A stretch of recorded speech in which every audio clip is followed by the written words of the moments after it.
Hello दोस्तों, welcome back to the CAD engineer. आज हम डिस्कस करेंगे मोमेंट ऑफ इनर्शिया के बारे में। सबसे पहले देखिए एक एग्जांपल मोमेंट ऑफ इनर्शिया को समझने। हेवी डोर, जो हेवी डोर होता है और जो लाइट डोर होता है, जो हेवी डोर होता है को खोलना बहुत ही मुश्किल होता है और जो लाइट डोर होता है उसको खोलना बहुत ही ईजी होता है। लेकिन जो हेवी डोर होता है, अगर हम उसको फार फ्रॉम हिंज सपोज कीजिए हिंज, और उसको हम जितना दूर से खोलेंगे उतना ही इसके खोलेंगे, और जितना नजदीक से खोलेंगे उसको हम उतना वो हार्ड जाएगा। तो दोस्तों जो रोटेशन है वो डिपेंड करता है कि हमारा जो हमारी जो बॉडी है उसका मास कितना है और वो मास उस एक्सिस से कितना दूर है। ये मास, अभी हम इस मास को पुश करें लेकिन उसका एक्सिस क्या है, ये हिंज, तो यहाँ से वो कितना दूर है उस पर भी डिपेंड करता है रोटेशन हमारे बॉडी। अब वो और एक एग्जांपल देखिए, आप किसी रोटेटिंग चेयर पर बैठे हो, अगर आप अपने हाथ खोलोगे, स्ट्रेच करोगे और घूमोगे तो आपको थोड़ा मीन्स स्लो घूम पाओगे आप, क्योंकि मूवमेंट ऑफ इनर्शिया कहाँ है आपका, बीच में है, और एक्सिस कहाँ है, बीच में है। जैसे आप अपने हाथों को फोल्ड करोगे, जैसे हाथ को फोल्ड करोगे, हाथ बांध लोगे तो फिर घूमोगे तो आप बहुत ही फास्ट घूम पाओ। तो दोस्तों ये distance distance of mass from the centre change, this is a heart of moment of inertia. Moment of inertia ये होता है। फर्स्ट सबसे पहले देखिए इनर्शिया क्या होता है। इनर्शिया किस पर डिपेंड करता है, मास पर।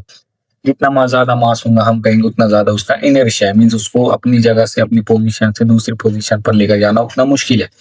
जितना ज्यादा मास होगा उतना ज्यादा वो इनर्शिया दिखाता है। तो ऐसे मोमेंट ऑफ इनर्शिया, जितना ज्यादा मास सेंटर से दूर होगा उतना ज्यादा घुमाना उसको इजी होगा, जितना मास सेंटर के क्लोज में होगा उतना घुमाना उसको हार्ड होगा। यही है hard of moment of inertia. चलिए अब हम किसी ऑब्जेक्ट को रोटेट करते हैं तो एक्चुअली में उसको रेजिस्ट क्या करता है, घूमने से।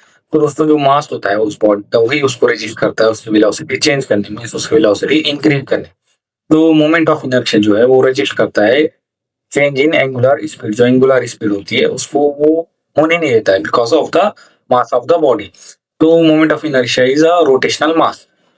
अब करेक्ट डेफिनेशन क्या होंगे दोस्तों, moment of inertia is a resistance offered by a body to rotational motion about an axis. अब ये एक्स, अब ये हमारी रोटेटिंग बॉडी, तो इसको एक्चुअल में क्या रजिस्ट कर रहा है, रोटेटिंग उसका मास रजिस्ट कर रहा है। तो यही होगा उसका, जितना ज्यादा मास होगा उतना ज्यादा मोमेंट ऑफ इनर्शिया होगा, जितना मास क्लोज टू सेंटर होगा उतना ज्यादा वो रजिस्ट करेंगे हमारे बॉडी को रोटेट होने, और जितना ज्यादा वो दूर होगा उतना इजी हम उसको रोटेट कर पाएंगे।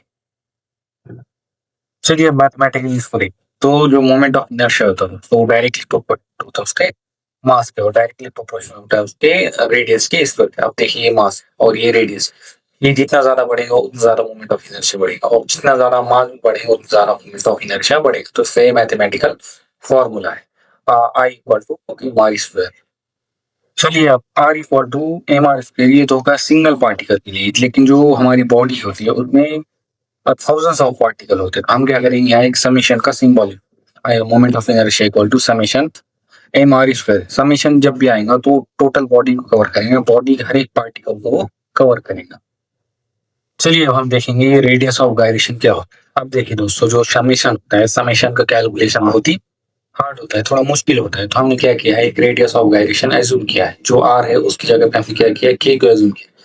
जब हम के को एज्यूम करते हैं तो हम ये कंसीडर करते हैं कि टोटल जो बॉडी का मास है वो कॉन्सेंट्रेट कर रहा है बॉडी के सेंटर पर, और वहीं से हम जो रेडियस पकड़ेंगे उसको हम क्या कहेंगे, रेडियस ऑफ गायरेशन। तो हमारा फॉर्मूला क्या होगा, final formula I equal to N K square, और जो के होगा वो मीटर में हम एज्यूम करेंगे, और के जो हमारा के है वो कंसेप्चुअल है, मींस जो कैलकुलेशन है उसको इजी बनाने के लिए हमने के को एज्यूम किया है। चलिए अब हम देखेंगे मोमेंट ऑफ इनर्शिया इतना इंपॉर्टेंट क्यों है, क्योंकि ये फ्लाई व्हील की एनर्जी स्टोरेज कैलकुलेशन में हम यूज करते हैं, vibration calculation, speed fluctuations, shaft dynamics.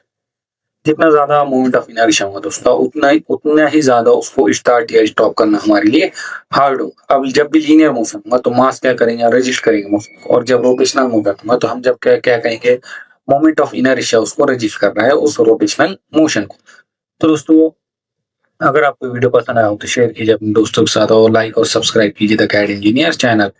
आपके सपोर्ट से चैनल ग्रो करेगा और भी अमेजिंग वीडियो आएंगी, और आपको इस वीडियो की पीपीटी मेरे टेलीग्राम चैनल पर मिल जाएगी। और अगर आपको कोई भी डाउट हो तो आप मुझे कमेंट बॉक्स में कमेंट करके बता सकते हो। So thank you so much दोस्तों, मिलते हैं नेक्स्ट वीडियो।